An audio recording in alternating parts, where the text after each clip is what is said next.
હરે કૃષ્ણ. તો સ્વાગત છે આપ સૌનું આ યુથ પ્રોગ્રામમાં. આજે ઘણા બધા નવા છોકરાઓ આવ્યા છે, તેમનું સ્વાગત છે.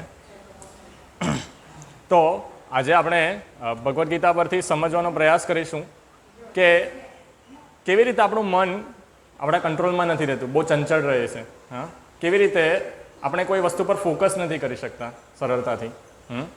જેમ કે આપણે અત્યારે સપોઝ એક એક્ઝામ્પલ લઈએ તો ભગવાનનું આપણે કીર્તન પણ કરીએ તો આપણા મનમાં અનેક વિચારો ચાલ્યા કરે છે. હા, ભલે આપણે ફિઝિકલી અહીંયા પ્રેઝન્ટ હોઈએ પણ આપણને કંઈ દેખાઈ જાય તો આપણું મન ત્યાં ચાલ્યું જાય છે. તો એ આજે આપણે સમજવાનો પ્રયાસ કરીશું. તો ભગવદ્ ગીતાના બીજા અધ્યાયમાં 60 નંબરના શ્લોકમાં ભગવાન શ્રી કૃષ્ણ અર્જુનને સમજાવે છે કે યતતો હિ અપી કૌન્તેય પુરુષસ્ય વિપશ્ચિત ઇન્દ્રિયાણી પ્રમાથિની હરંતી પ્રસભમ મન. ભગવાન શું કહે છે કે યતતો હિ અપી કૌન્તેય પુરુષસ્ય વિપશ્ચિત. મતલબ પહેલાં આનું અનુવાદ વાંચી લઉં કે અનુવાદ છે, હે અર્જુન, ઇન્દ્રિયો એવી તો પ્રબળ તથા વેગવાન હોય છે કે તેને વશમાં રાખવાનો પ્રયત્ન કરનાર વિવેકયુક્ત મનુષ્યમાં મનને પણ તે બળપૂર્વક હરી લે છે. તો ભગવાન અહીંયા વાત કરે છે કે ઇન્દ્રિયો બહુ પ્રબળ છે. હા, ઇન્દ્રિય મતલબ આપણી જે સેન્સીસ છે. તો ખ્યાલ છે કોઈને આપણે કેટલી ઇન્દ્રિયો હોય?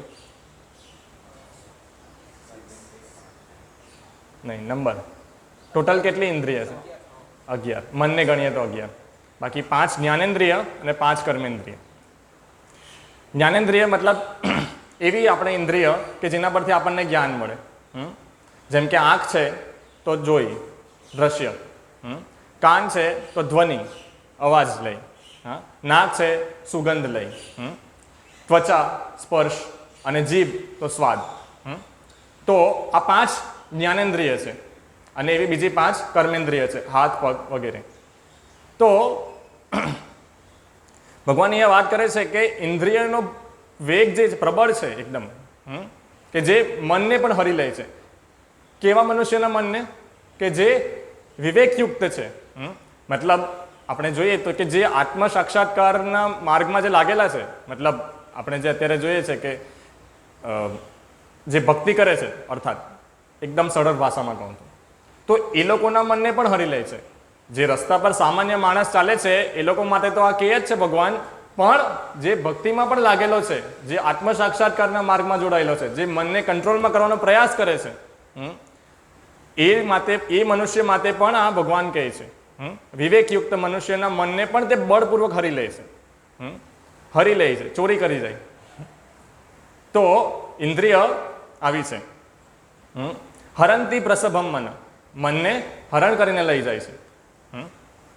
તો જેમ કે આંખ છે, અત્યારે આપણે સપોઝ ભગવત કથામાં બેઠેલા છે અને આપણી સામે કંઈક બહુ સુંદર વસ્તુ મૂકી દે તો આપણી આંખ તરત જ ત્યાં ચાલી જાય, રાઈટ? તમે કદાચ પ્રેક્ટિકલી પણ અનુભવ કર્યો હશે. તમે કોઈ પણ કાર્ય પણ કરો, જેમ કે તમે મોટાભાગના સ્ટુડન્ટ્સ છો તો કંઈ તમે સ્ટડી કરવા બેસો કે કંઈ પણ કરો તો આપણે આવી શું કહીએ કે બહુ નાની નાની ચીજથી વધારે ડેવિએટ થઈ શકીએ છીએ. આપણે કથામાં બેઠેલા હોઈએ અને કંઈક એકદમ મસ્ત અવાજ આવે, પિક્ચરનું ગીત વાગી જાય કશેથી, તો તરત જ આપણું મન ત્યાં ચાલ્યું જાય. હા, તો આ ઇન્દ્રિય એટલી પ્રબળ છે કે જે આપણે તરત જ મનને હરણ કરીને લઈ જાય છે. તો આપણો પ્રયાસ શું હોવો જોઈએ? પ્રયાસ આપણો એવો હોવો જોઈએ કે આપણે મનની શક્તિથી ઇન્દ્રિયોને કાબૂમાં રાખીએ. પણ એ ક્યારે સંભવ થશે? મનને ઇન્દ્રિય પર ક્યારે આપણે કાબૂમાં રાખી શકીશું? કે જ્યારે આપણી બુદ્ધિ એકદમ શાર્પ હશે, બુદ્ધિ શક્તિશાળી હશે, તો આપણે મન પર વિજય પ્રાપ્ત કરી શકીશું. એકચ્યુઅલી એક હાયરાર્કી છે, હાયરાર્કીને ગુજરાતીમાં શું કહીશું, એક શૃંખલા છે. હા, કે સૌથી નીચે ઇન્દ્રિયોના વિષય છે. ઇન્દ્રિયના વિષય કરતાં ઇન્દ્રિય ચડિયાતી છે. ઇન્દ્રિય મતલબ સેન્સીસ, તમે સમજતા હશો. ઇન્દ્રિય વિષય મતલબ જે શું કહેવાય કે રૂપ છે, અવાજ છે, સુગંધ છે, જે ઇન્દ્રિયના વિષય છે એ, તો એના કરતાં ઇન્દ્રિય ચડિયાતી છે. ઇન્દ્રિય કરતાં મન ચડિયાતું છે, અને મન કરતાં બુદ્ધિ ચડિયાતી છે, અને બુદ્ધિ કરતાં આત્મા ચડિયાતી છે. તો આ એક શૃંખલા છે આખી. તો આપણે જો ઇન્દ્રિયને કંટ્રોલ કરવું હોય તો એના માટે શું કંટ્રોલમાં હોવું જોઈએ? મન કંટ્રોલમાં હોવું જોઈએ. મનને કંટ્રોલ કરવું હોય તો શું હોવું જોઈએ? બુદ્ધિ પર વ્યવસ્થિત આપણો કંટ્રોલ હોવો જોઈએ. તો મનની શક્તિથી આપણે ઇન્દ્રિયોને ત્યારે જ કંટ્રોલમાં કરી શકીશું કે જ્યારે આપણી બુદ્ધિ શાર્પ હશે. બુદ્ધિ જો આપણી ભગવાનની સેવામાં લાગેલી હશે, બુદ્ધિ આપણી જો સંયમિત હશે, બુદ્ધિ જો આપણી સ્થિત હશે, તો આપણે મન તથા ઇન્દ્રિયોને આરામથી વશમાં કરી શકીશું. તો જરૂર શેની છે? આપણે બુદ્ધિને તેજ કરવાની. બુદ્ધિને આપણે એવી વસ્તુ છે આપણે જોઈ નથી શકતા. બુદ્ધિ એવી વસ્તુ છે કે જેને આપણે જોઈ નથી શકતા. આપણે મગજ જોઈ શકીએ અગર ઓપરેશનમાં જોઈએ, પણ બુદ્ધિને આપણે જોઈ નથી શકતા. કેમ કે બુદ્ધિ એ સ્થૂળ શરીરનો ભાગ નથી, એ સૂક્ષ્મ શરીરનો ભાગ છે.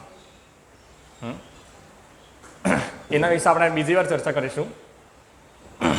તો કહેવાનો મતલબ આપણે બુદ્ધિને કૃષ્ણ ભાવનામૃતમાં લગાડીશું તો આપણી બુદ્ધિ સ્થિર થશે. જે આગળના શ્લોકમાં જ ભગવાન કહે છે, એ સમય મળશે તો આપણે બીજી વાર જોઈશું. તો આના માટે એક બહુ સરસ દ્રષ્ટાંત છે કે જે શીલ પ્રભુપાદજી આપતા હતા.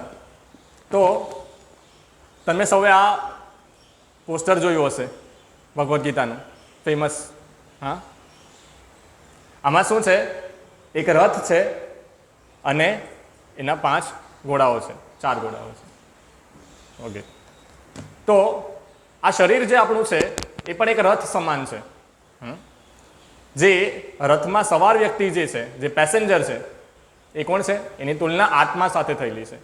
આપણે જોઈએ છે કે આપણે આ શરીર છીએ, મતલબ આપણું આ શરીર છે અને શરીરને એક ચલાવનાર એક વ્યક્તિ છે, આત્મા. તો એવી રીતે આ રથ છે, એની અંદર એક પેસેન્જર હોય તો એની તુલના શરીર અને આત્મા સાથે કરેલી છે.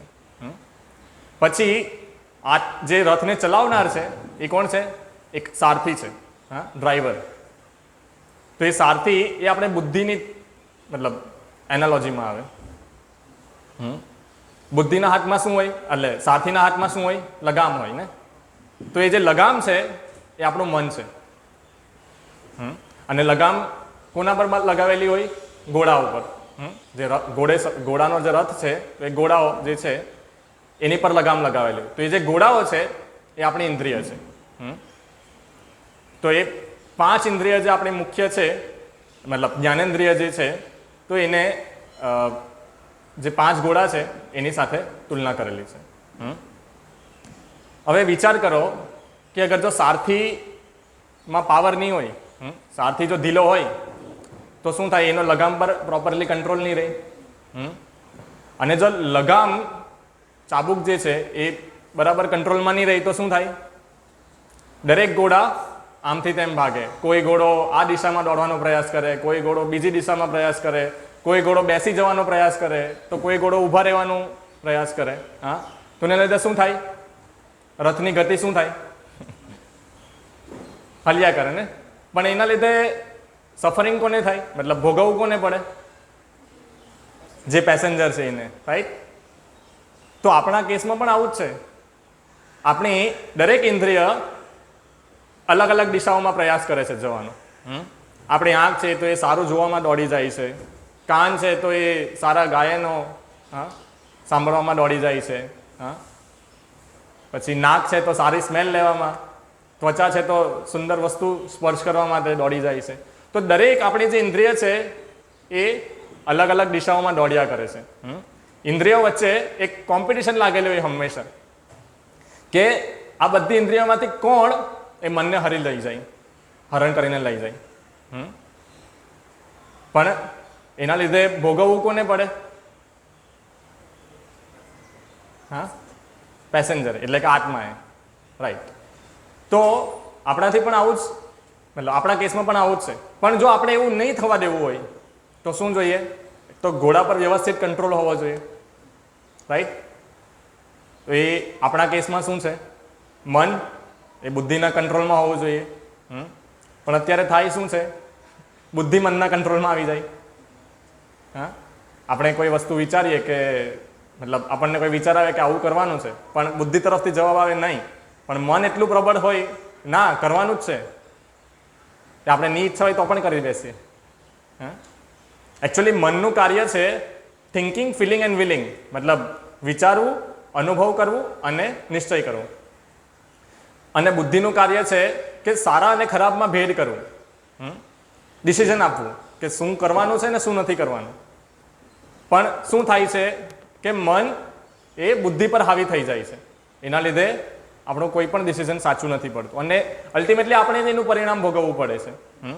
તો આવું કેમ થાય છે? કેમ કે બુદ્ધિ આપણી સ્થિર નથી. તો એના લીધે બુદ્ધિ ઢીલી હોવાને કારણે આપણું મન કંટ્રોલમાં નથી રહેતું, અને મન કંટ્રોલમાં નહીં રહેવાથી આપણે જે ઇન્દ્રિયના વિષય છે તો ઇન્દ્રિય એનાથી આકર્ષિત થઈને મનને લઈ જાય છે. પણ જો બુદ્ધિ સ્થિર થઈ જાય તો આ બધા પ્રોબ્લેમ આપણા સોલ્વ થઈ જાય, ખરું ને? બુદ્ધિ જો સ્થિર હોય તો એ મનને કંટ્રોલમાં રાખી શકે. મનને કંટ્રોલમાં રાખીએ તો ઇન્દ્રિય પણ ઓટોમેટિક કંટ્રોલમાં આવી જાય. હા, તો એ કેવી રીતે થાય? બુદ્ધિ આપણે શાર્પ કેવી રીતે બને? આપણે જો વારે વારે ભગવાનનું નામ લઈએ. હા, આજે આ એકચ્યુઅલી એક વિજ્ઞાન છે. ભગવાન આપણને શીખવે છે કે કેવી રીતે આપણે શું કહે મન પર વિજય પ્રાપ્ત કરી શકીએ.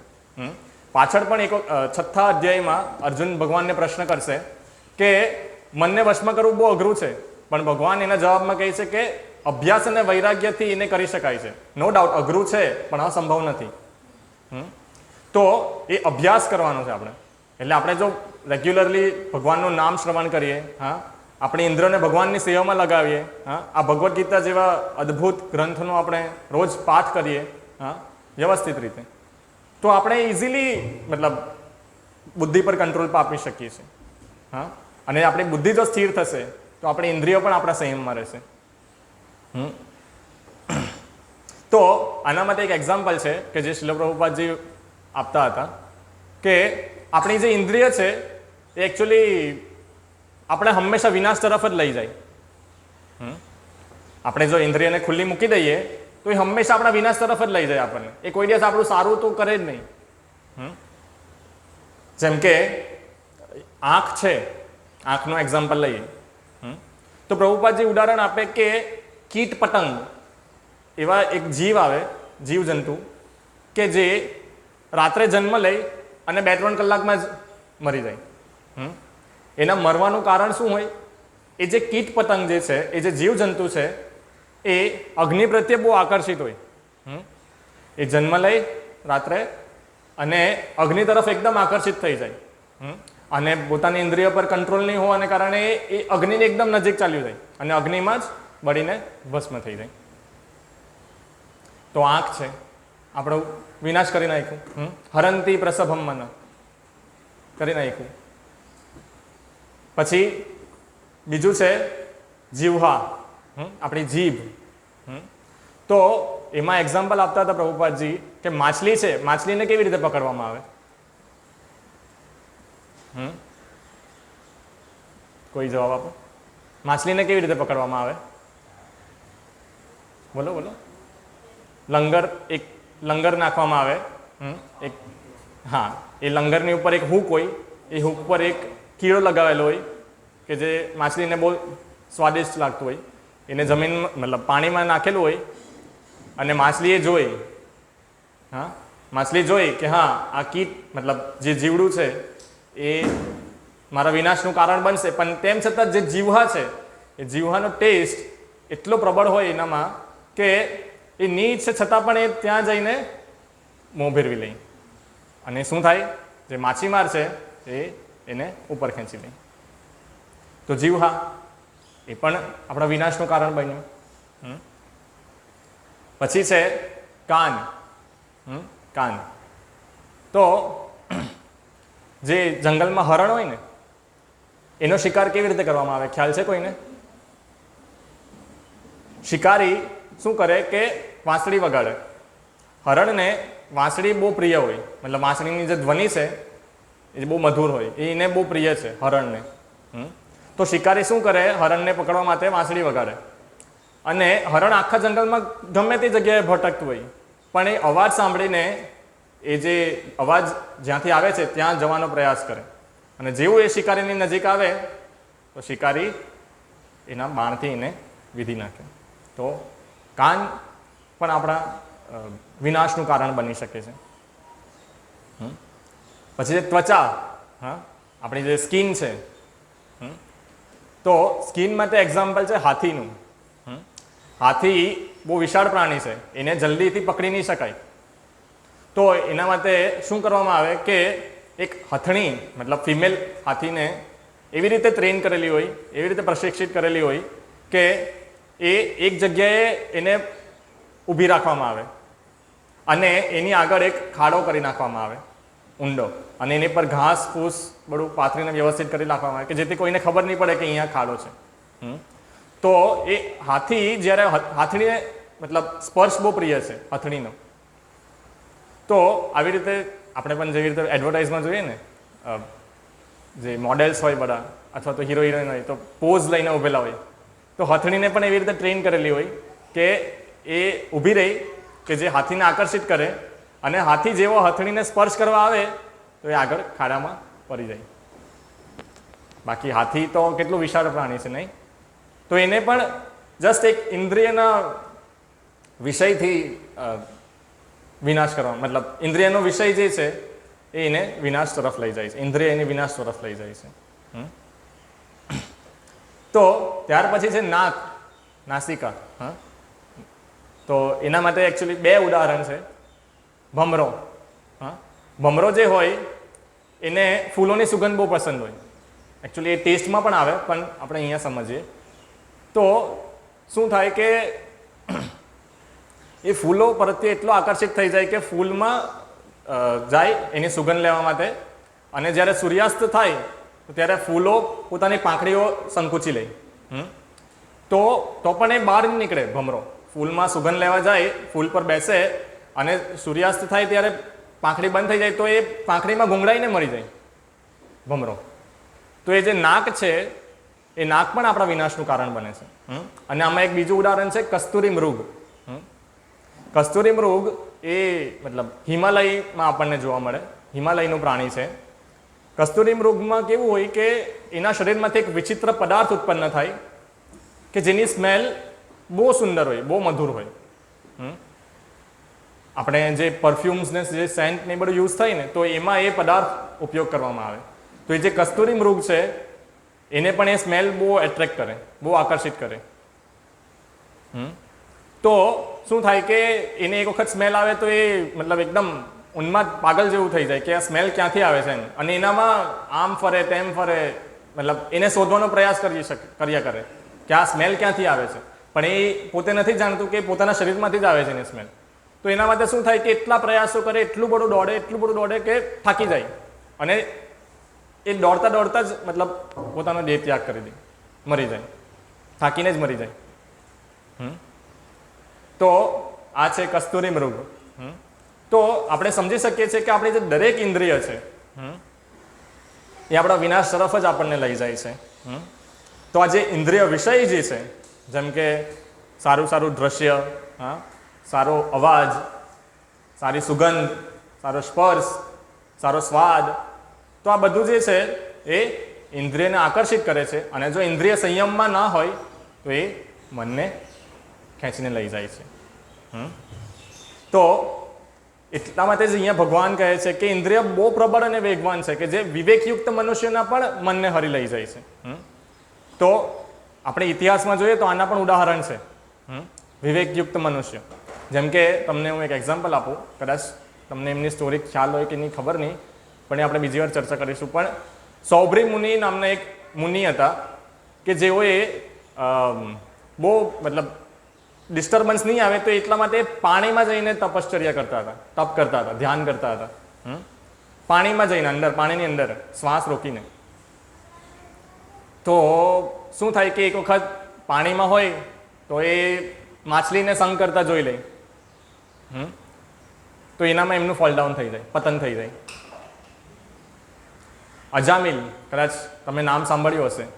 અજામિલ એ એક બ્રાહ્મણ હોય અને રોજ ત્રિસંધ્યા કરતા હોય, મતલબ 3 ટાઈમ જે સંધ્યા વંદના આવે તે કરતા હોય, અને બહુ ઉચ્ચ બ્રાહ્મણ હોય, વેદોમાં પારંગત હોય, યજ્ઞ કરવામાં પારંગત હોય, પણ એકવાર એ જંગલમાં શુદ્ર અને વૈશ્યને આલિંગન કરતા જોઈ લે, ત્યારે એનું પતન થઈ જાય.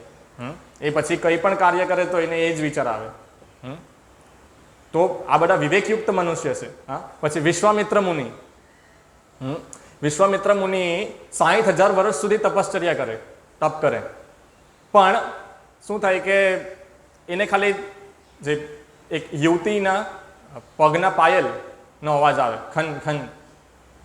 એકચ્યુઅલી મેનકા હોય, જે સ્વર્ગમાંથી આવેલી હોય, સ્વર્ગની સુંદરી હોય, તો એ મેનકાના પગના પાયલનો અવાજ સાંભળીને એનું પતન થઈ જાય.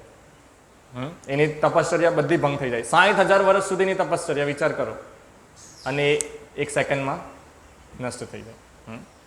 પછી છે ભરત મહારાજ. હા, તો એ હરણમાં આસક્ત થઈ જાય છે. તો આવી રીતે ઇન્દ્રિય એટલી વેગવાન છે, એટલી પ્રબળ છે કે આવા મનુષ્ય કે જે લાંબા સમયથી ભક્તિમાં લાગેલા છે, અથવા તો આત્મ સાક્ષાત્કારના માર્ગમાં લાગેલા છે, અથવા તો વિવેકયુક્ત છે, તો એના પણ મનને હરણ કરી લઈ જાય છે. હા, તો વિચાર કરો. એટલે જો આપણે ઇન્દ્રિયને ખુલ્લી મૂકીએ તો 5 ઇન્દ્રિય જે આપણે જ્ઞાનેન્દ્રિય છે એ આપણને મૃત્યુ તરફ જ લઈ જાય છે. પણ એના બદલે જો આપણે ઇન્દ્રિયને ભગવાનની સેવામાં લગાવીએ તો એ પરમ કલ્યાણકારી છે. તો એ આપણે મૃત્યુ તરફ નથી લઈ જતા. હરે કૃષ્ણ. તો એનું નામ ભક્તિ છે. આપણે ભગવાન, આપણી ઇન્દ્રિયોને ભગવાનની સેવામાં લગાવી એ જ ભક્તિ છે. જેમ કે કહેવાય છે, સર્વપાધે વિનિર્મુક્તમ તત્પરત્વેન નિર્મલમ ઋષિકેણ ઋષિકેશ સેવનમ ભક્તિ રુચ્યતે. શું છે? સર્વપાદે વિનિર્મુક્તમ. આપણે દરેક પ્રકારની ઉપાધિમાંથી મુક્ત થઈ જઈએ. જે દરેક દુઃખ જે છે, દરેક સંતાપ છે, એનામાંથી આપણે મુક્ત થઈ જઈએ. તત્પરત્વેન નિર્મલમ. આપણે જે ઇન્દ્રિય જે એકદમ ચંચળ છે, એકદમ વેગવાન છે, એ શાંત થઈ જાય, શુદ્ધ થઈ જાય, નિર્મલ થઈ જાય. ક્યારે થાય? ઋષિકેણ ઋષિકેશ સેવનમ ભક્તિ રુચ્યતે. ભગવાનનું એક નામ છે ઋષિકેશ. ઋષિકેશનો મતલબ છે કે ઇન્દ્રિયોના સ્વામી, ઇન્દ્રિયોના માલિક. અને ઋષિકા, ઋષિકા એટલે ઇન્દ્રિય, ઋષિકા ઈશ મતલબ ઇન્દ્રિયોના સ્વામી ભગવાન. તો જ્યારે ઇન્દ્રિયોના સ્વામી એટલે કે ઋષિકાને ઋષિકેશ, ભગવાન ઋષિકેશની સેવામાં આપણે જો લગાવીએ ત્યારે આ થાય છે. આપણે દરેક ઉપાધિમાંથી મુક્ત થઈ જઈએ અને આપણું એકદમ નિર્મલ થાય, કલ્યાણ થાય આપણું. સેવનમ ભક્તિ રુચ્યતે. તો આ સેવાને જ ભક્તિ કહેવાય છે. તો ભક્તિમાં આપણે વિશેષ કંઈ કરવાનું નથી, બસ આપણી જે ઇન્દ્રિય છે એને હંમેશા ભગવાનની સેવામાં લગાડવાની છે. જેવી રીતે ભગવાન પણ અર્જુનને ભગવદ્ ગીતામાં પાછળના અધ્યાયમાં કહે છે કે અર્જુન, તારે કાર્ય નથી છોડવાનું, તારે યુદ્ધ તો કરવાનું જ છે, પણ મા મનુસ્મર છે યુદ્ધ છે, મારું સ્મરણ કરીને તારે યુદ્ધ કરવાનું છે. તો આપણે કોઈ પણ કાર્ય કરીએ તો હંમેશા આપણે ભગવાન તરફ આપણું કેન્દ્ર હોવું જોઈએ. આપણે ભગવાનને કેન્દ્રમાં રાખીને આપણું કોઈ પણ કાર્ય કરીશું તો એ ભગવાનની ભક્તિ છે. અને ભગવાનની ભક્તિ કરવાથી આપણે દરેક દુઃખોમાંથી મુક્ત થઈ શકીએ છીએ. તો આ એક આખું વિજ્ઞાન છે કે જે આપણે આપણા જીવનમાં ઉતારવાનું છે. ભગવાન બહુ સરસ ભગવદ્ ગીતામાં આ સમજાવે છે. તો આપણે જે આંખ છે એના ભગવાનના જે વિગ્રહ છે, હા, ભગવાનના જે ફોટા છે, તો એમાં આપણે જોવામાં એને યુઝ કરી શકીએ. પછી કાન છે તો ભગવાન નામ શ્રવણ કરવામાં અથવા તો ભગવત કથા શ્રવણ કરવામાં આપણે યુટિલાઇઝ કરી શકીએ. જેમ કે તમે અત્યારે બહુ ભાગ્યશાળી છો બધા કે તમે અહીંયા આવ્યા છો, તો તમને જરૂર બેનિફિટ થશે. પછી જે જીવહા છે, હા, તો એ ભગવાનનું નામ શ્રવણ કરતા મતલબ કીર્તન કરવામાં, જે રીતે હમણાં આપણે કરતા હતા, અને ભગવાનનો શું સ્વાદિષ્ટ પ્રસાદ લેવામાં આપણે એને યુટિલાઇઝ કરવું જોઈએ. ભગવાનનો પ્રસાદ આપણે મતલબ એક નિશ્ચય કરવો જોઈએ કે ભગવાનનો પ્રસાદ જ આપણે લઈએ. અને જે ત્વચા છે, આપણી જે સ્કિન છે, એને ભક્તોને આલિંગન કરવામાં આપણે ઉપયોગ કરી શકીએ.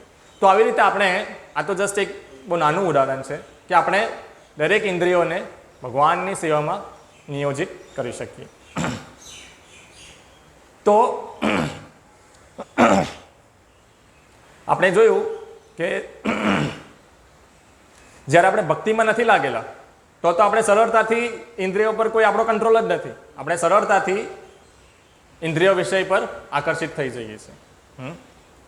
પણ જ્યારે ભગવાનની સેવામાં આપણે લાગી જઈએ છીએ તો ઓટોમેટિક આપણું કંટ્રોલમાં આવી જાય છે બધું. તો તમને બધાને ખ્યાલ હશે ભગવાનનું એક નામ છે હરિ. હરિ હરિનો મતલબ છે જે હરણ કરી લે તે. તો ભગવાનને આપણે જો સેવા કરીશું તો ભગવાન આપણું મન હરણ કરી લેશે. હા, ભગવાનનું એક નામ છે ચિત્તચોર. ચિત્તચોર કે જે આપણા ચિત્તને ચોરી કરી લે, હરણ કરી લે છે. હા, તો આપણે ભગવાનની સેવામાં લાગીશું તો ભગવાન આપણું ચિત્ત મન હરણ કરી લેશે. અને જો આપણે ભગવાનની શક્તિની સેવામાં લાગીશું, મતલબ જે ભગવાનની જે માયા શક્તિ છે એની સેવામાં લાગીશું તો ત્યાં દુઃખ જ દુઃખ છે.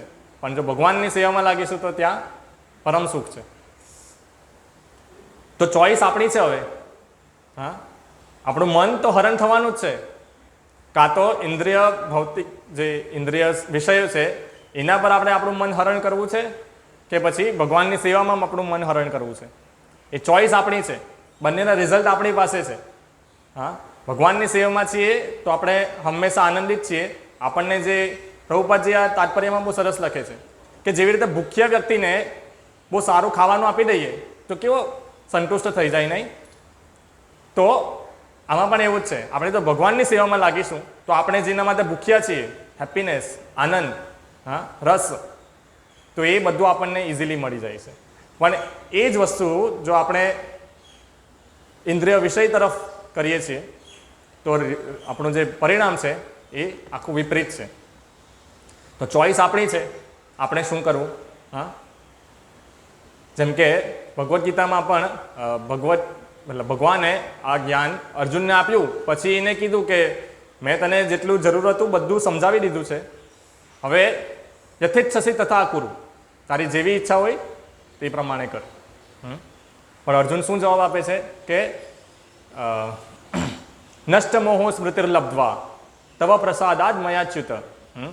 કે ભગવાન તમારો આ જ્ઞાન સાંભળીને તમારી કૃપાથી મારો મોહ દૂર થઈ ગયો છે. અર્જુન, આપણે શરૂઆતમાં બધાને ખ્યાલ હશે કે મહાભારતના યુદ્ધ વખતે અર્જુન બહુ ડિપ્રેસ્ડ થઈ ગયેલા, કન્ફ્યુઝ થઈ ગયેલા કે કરવાનું શું ને શું નહીં કરવું.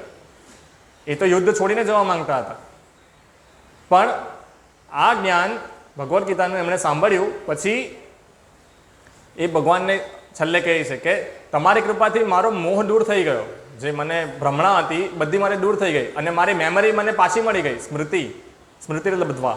હા, તવ પ્રસાદાદ મયાચ્યુત, ભગવાન તમારી કૃપાથી.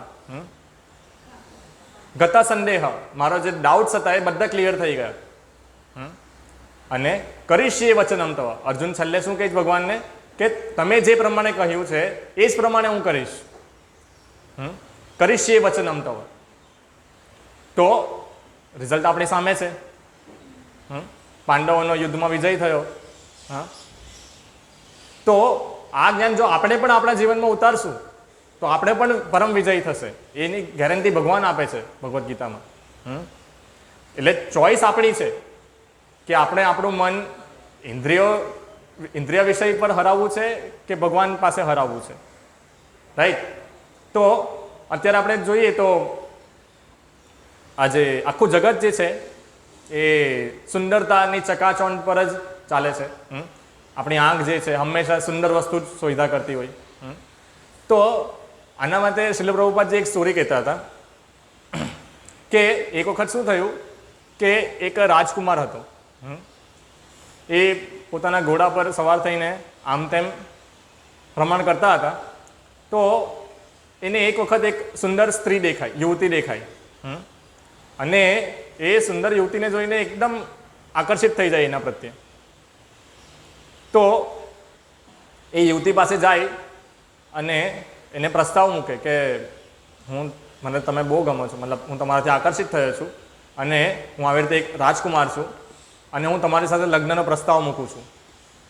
હવે જે યુવતી હોય એ એકચ્યુઅલી મતલબ સાધુ પ્રકૃતિની હોય, મતલબ એ ભગવાનની વધારે ભક્તિ કરતી હોય અને એની ઈચ્છા હોય કે એ હંમેશા ભગવાનની ભક્તિ જ કરે. તો હવે એ વિચારે કે આ છે તો રાજકુમાર, એને ડાયરેક્ટ તો ના નહીં પડાય, કેમ કે રાજકુમાર છે, કંઈ પણ કરી શકે, જબરજસ્તી પણ કરી શકે. તો એ વિચારે કે હવે મારે કંઈ બુદ્ધિથી કામ કરવું પડે. તો એ યુવતી જવાબ આપે પેલા રાજકુમારને કે ઠીક છે, મને મંજૂર છે તમારો પ્રસ્તાવ, પણ તમે 1 અઠવાડિયા પછી આવજો આ જ જગ્યા પર. તો રાજકુમાર કહે સારું. 1 અઠવાડિયું થઈ જાય અને રાજકુમાર તો એકદમ ખુશ થઈને પાછા એ જગ્યા પર જાય. તો એ જગ્યા પર જાય તો ત્યાં એને પેલી સુંદર યુવતી નહીં મળે. હવે થાય શું કે એ અઠવાડિયામાં જે પેલી સુંદર યુવતી હોય એ એવા બધા ઔષધો લઈ, એવી બધી દવા લઈ કે એના શરીરનો જે બધો પદાર્થ છે એ બધું શરીરમાંથી નીકળી જાય. મતલબ વોમિટ થઈ જાય, ઝાડા થઈ જાય વગેરે. તો એ સ્ત્રી ત્યાં હોય પણ એટલી સુંદર નહીં હોય પહેલાં કરતાં. તો એ રાજકુમાર એ સ્ત્રીને, તે જે યુવતી હોય એને પૂછે કે અહીંયા એક સુંદર યુવતી રહેતી હતી, તે ક્યાં ગઈ? તો પેલી જે સ્ત્રી હોય તે જવાબ આપે કે હા, એ હું જ છું, બોલો ને. તો કે ના, તમે એ ના હોઈ શકો, એ તો બહુ સુંદર હતી, તમે તો એટલા સુંદર નથી દેખાતા. તો કે હું એ જ છું. તો કે એવું કેવી રીતે બની શકે?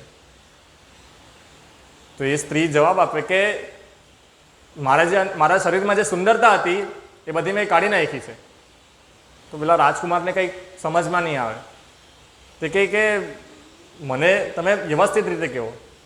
તો પેલી સ્ત્રી કહે કે તમારે મારી શરીરની સુંદરતા જોવી છે તો હું તમને લઈ જાઉં. તો કે હા, લઈ જાઓ. તો એણે શું કર્યું એ સ્ત્રીએ કે એક ઘડો હોય તો એમાં આ બધું એક ગંદી જગ્યા પર સંગ્રહ કરીને રાખેલો હોય, પોતાનું જે યુરિન છે, સ્ટૂલ છે, વોમિટ છે, એણે જે આ બધી દવા લીધેલી હોય એના લીધે જે થાય તે બધું એને એક ગળામાં સાચવીને રાખેલું હોય. તો એ જગ્યા પર લઈ જાય એ સ્ત્રી પેલા રાજકુમારને અને કહે કે મારા શરીરની જે સુંદરતા હતી એ આ ગળામાં છે, તમે જોઈ લો. તો પેલાને કંઈ ખ્યાલ નહીં આવે, પણ તેમ છતાં પણ એ જાય રાજકુમાર. અને જેવું જાય ત્યાં એટલી દુર્ગંધ આવતી હોય ને એ જોઈને જ બેક જમ્પ કરે. બેક જમ્પ સમજો ને, પાછળ 3 કદમ પાછળ આવી જાય અને કહે કે આ શું મારી સાથે મજાક કરો છો? તો યુવતી કહે કે જે છે તે આ જ છે. આ પદાર્થ જ્યારે મારા શરીરમાં હતા તો બહુ સુંદર હતા, મારું શરીર બહુ સુંદર હતું. હવે એ જ પદાર્થ મારા શરીરમાંથી નીકળી ગયા છે તો એ કોઈને જોવા પણ નથી ગમતા. તો ત્યારે પછી પેલો રાજકુમાર સમજી જાય કે ભાઈ તમારી ભક્તિ તમને મુબારક, મારા વશની વાત નથી આ. તો એ પછી ત્યાંથી ચાલ્યા જાય. તો આવું છે કે આ પ્રમાણે આપણે જોઈ શકીએ છીએ કે આપણે જે શરીરની સુંદરતા જે છે અલ્ટિમેટલી શું છે? આ જ છે ને, લોહી, મળ વગેરે, મૂત્ર. તો આ તો કંઈ સુંદરતા થોડી કહેવાય. આપણું જે શરીર છે એ અત્યારે આપણે જેમ કે યુવાન છીએ, તો આપણું શરીર એકદમ સુદૃઢ હોય, સુંદર હોય, પણ થોડા સમય જ રાહ રહેશે, પછી આપણું શરીર કેવું થઈ જાય? જર્જરિત થઈ જશે. તો એના માટે અને એના થોડા પછી શરીર જ્યારે રહેવા લાયક નહીં રહેશે તો શરીર પણ સમાપ્ત થઈ જશે. તો આ જે શરીર છે એ હંમેશા એનો ક્ષય થતો રહે છે. તો એટલા માટે રાજા કુલશેખર ભગવાનને પ્રાર્થના કરે છે કે આ શરીર કેટલી બેકાર વસ્તુ છે નહીં, કે ઉંમર થતાની સાથે જ આપણા જેટલા શરીરમાં જોઈન્ટ્સ છે, અહીંયા છે, ઘૂંટણમાં છે, તો એ દરેક જોઈન્ટ્સમાં આપણને દર્દ ઉત્પન્ન થવા માંડે અને ધીમે ધીમે એનું પતન થઈ જાય શરીરનું. કોઈને ડાઉટ છે કે શરીરનું કોઈ દિવસ પતન નહીં થવાનું? કોઈ એવું છે કે જેવું ક્લેમ કરી શકે કે મારું શરીર તો કોઈ દિવસ વિનાશ થવાનું જ નથી? કોઈ એવું છે? ના, દરેકનું શરીર હંમેશા નાશ પામે જ છે, એમાં કોઈ ડાઉટ નથી. પણ આપણે શેમાં ટાઈમ વેસ્ટ કરીએ છીએ? આ શરીરને જ વધારે સારું બનાવવા માટે હંમેશા પ્રયાસ કરીએ છીએ. નો ડાઉટ આપણે હેલ્ધી રહેવું જોઈએ, એની ના નથી, પણ જે વધારે પડતા પ્રયાસ છે તો એ આખી દુનિયા એ જ પ્રિન્સિપલ પર કામ કરે છે. કેમ કે તેઓ મૂળ વસ્તુ નથી જાણતા કે શરીર અને શરીરી, કે જે શરીરને ચલાવે છે એ બંને અલગ અલગ વસ્તુ છે. તો એ વસ્તુ આપણને આ ભગવદ્ ગીતામાંથી ખ્યાલ આવે. આપણે દરેકના શરીરમાં જોઈ શકીએ છીએ ને, મતલબ ભલે બહારથી સુંદર દેખાતો હોય પણ અંદર આપણે શરીર ખોલીને જોઈએ, મેડિકલના સ્ટુડન્ટને વધારે ખ્યાલ હશે. હા, તો શરીરની અંદરથી શું નીકળે? લોહી. હા, પછી ગંદા સ્નાયુઓ. હા, કેટલું ગંદુ લાગે નહીં? દરેકના શરીરમાં આ જ વસ્તુ હોય. પછી મિસ વર્લ્ડ હોય, બ્યુટી ક્વીન હોય, કોઈ પણ હોય, દરેકના શરીરમાં ખોલીને જોઈએ તો આ જ વસ્તુ નીકળે. તો બેસ્ટ વસ્તુ છે કે આપણે આ શરીરને મન, વચન અને કર્મથી ભગવાનની સેવામાં નિયોજિત કરી, તો વાસ્તવમાં આપણે આ શરીરનો યુઝ કરેલો કહેવાય. બાકી જો આપણે શરીરનું ખાલી શું કહે એકલું મેન્ટેનન્સ જ કર્યા કરીએ તો જીવનનો કોઈ મતલબ નથી. અને એમાં શું થશે? હરંતે પ્રસભમ મન. આપણું મન એ કોઈ એક વખત એક ઇન્દ્રિય પર જશે, બીજી વખત બીજી ઇન્દ્રિય પર જશે, અને એના જે સુખ અને દુઃખ જે છે એ આપણે ભોગવવા પડશે. તો આ જ વસ્તુ છે કે ચોઈસ આપણી છે કે આપણે કોનાથી આપણું મન હરણ કરાવવું છે. જેમ કે શીલ પ્રભુપાદજી અહીંયા એક ઉદાહરણ આપે છે, સમય થઈ ગયો છે પણ ટૂંકમાં કહી દઉં કે મહારાજ અમરીશ જે હતા એમણે પોતાની દરેક ઇન્દ્રિયને ભગવાનની સેવામાં લગાવેલી, અને એમણે શરૂઆત કરેલી પોતાની ઈચ્છાઓથી. પોતાની ઈચ્છાને ભગવાનની ઈચ્છા પૂરતી, મતલબ ભગવાનની સેવામાં લગાવેલી, અને ત્યાર પછી હા, અહીંયા હું વાંચું છું કે રાજા અમરીશે પોતાના મનને ભગવાન કૃષ્ણના ચરણ કમરોમાં સ્થિત કર્યું, વાણીને ભગવત ધામનું વર્ણન કરવામાં, કાનને ભગવાનની લીલાનું શ્રવણ કરવામાં, હાથને ભગવાનના મંદિર સ્વચ્છ કરવામાં, આંખો ભગવાનના સ્વરૂપ દર્શન કરવામાં, શરીરને ભક્તના દેહનો સ્પર્શ કરવામાં, નાક ભગવાનના ચરણ કમળોમાં ચઢાવેલા ફૂલોની સુગંધ લેવામાં, જીભ તેમને સમર્પિત તુલસી પત્રનું આસ્વાદન કરવામાં, પગને જ્યાં જ્યાં ભગવાનના મંદિર હોય તે સ્થાનની યાત્રા કરવામાં, મસ્તકને ભગવાનને નમસ્કાર કરવામાં, અને પોતાની અભિલાષાઓને ભગવાનની અભિલાષાઓ પૂર્ણ કરવામાં પરોવી દીધી. તો આપણે પણ આની પરથી શીખી શકીએ કે આપણે કેવી રીતે આપણી જુદી જુદી ઇન્દ્રિય છે એને ભગવાનની સેવામાં લગાવી શકીએ. હા, બાકી જો ભગવાન આપણી જો ઇન્દ્રિય સંયમિત નહીં હશે, હા, તો એ મનને હરણ કરીને લઈ જશે. અને મનને હરણ કરતાં અટકાવવું હોય તો શું પાવરફુલ હોવું જોઈએ? બુદ્ધિ. અને બુદ્ધિ કેવી રીતે પાવરફુલ થશે? બુદ્ધિનો ખોરાક આ છે ભગવદ્ ગીતા. હા, તો ભગવાનનું નામ. તો બધાને એ જ રિક્વેસ્ટ છે કે તમે ભગવાનનું નામ જેટલું વધારે પોસિબલ થાય એટલું વધારે લેવાનો પ્રયાસ કરો. હા, આ જે ગ્રંથ જે છે શ્રીમદ ભગવદ્ ગીતા, એનું તમે નિત્ય અધ્યયન કરો તો આપણી બુદ્ધિ વાસ્તવમાં સ્થિર થશે અને આપણે ભગવાનને પ્રસન્ન કરી શકીશું. તો હરે કૃષ્ણ.